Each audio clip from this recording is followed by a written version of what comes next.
Hello! ఈ వీడియోలో గారెల పిండి న్యూట్రిబులెట్ బ్లెండర్‌లో రుబ్బుకొని ఎట్లా వేశానో చూపిస్తున్నాను.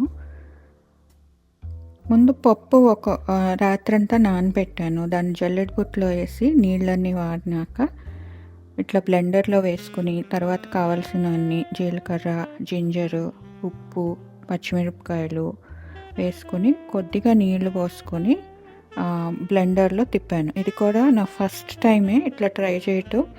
కానీ చాలా బాగా వచ్చింది. అది ఎలా వచ్చిందో చూపిస్తున్నాను. ఈ బ్లెండర్‌లో పైన మూత ఎందుకు ఇస్తారంటే, మనం ఒక్కొక్కసారి స్ట్రక్ అయిపోతుంది కదా పిండి. అప్పుడు అది తిప్పుకోవటానికి పైన చిన్న మూత ఉంటుంది. అది తీసేయొచ్చు. దీంట్లో ఎక్కువ నీళ్ళు ఉండవు కాబట్టి పైకి చిందదు. ఎక్స్ట్రాక్ట్ అనే ఆప్షన్ వాడతాను నేను ఎక్కువ ఈ బ్లెండర్‌లో. సో, అది ఎక్స్ట్రాక్ట్ చేసినప్పుడు ఇట్లా బాగానే తిరుగుతుంది కింద స్టక్ అవ్వకుండా. బట్ ఒక పావు గరిటె ఆర్ స్పూన్ పెట్టుకుని మధ్య మధ్యలో తిప్పాను. ఒక్కసారి అలా బయటకు తీసి తిప్పి మళ్ళీ పెట్టాను. అప్పుడు ఇలా బాగా తిరిగింది, మొత్తం మెత్తగా అయిపోయింది. వితిన్ లెస్ దాన్ 2 మినిట్స్ పిండి చక్కగా పర్ఫెక్ట్ కన్సిస్టెన్సీలో వచ్చేసింది. మొత్తం ఇది 1 లీటర్ గిన్నె కదా, 2 బౌల్స్లోకి తీసుకున్నాను. ఒక టీప్లో పెట్టుకుంటే తర్వాత వాడుకోవచ్చు. సో, ఇది క్లీన్ చేసుకోవటానికి వెంటనే కాస్త నీళ్లు పోసి ఉప్పేసి అండ్ ఒక్క చుక్క డిష్ వాషర్ వేసి బ్లెండ్ చేస్తే ఈజీగా క్లీన్ అవుతుంది. గారెలు వేసుకునేటప్పుడు మజ్జిగ చుక్కేసిన నీళ్ళల్లో చేయి తడుపుకుంటే గారెలు మంచి కలర్ వస్తాయంట.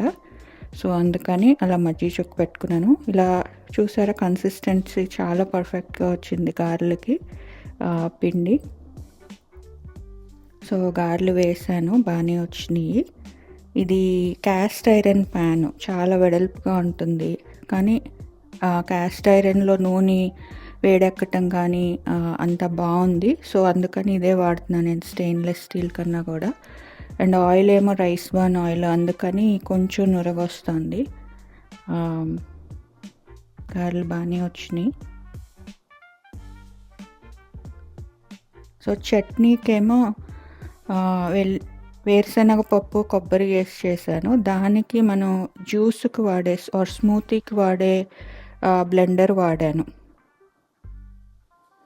ఇది ఈరోజు గారెలు, కొబ్బరి అండ్ వేరుశనగ పప్పు పచ్చడి.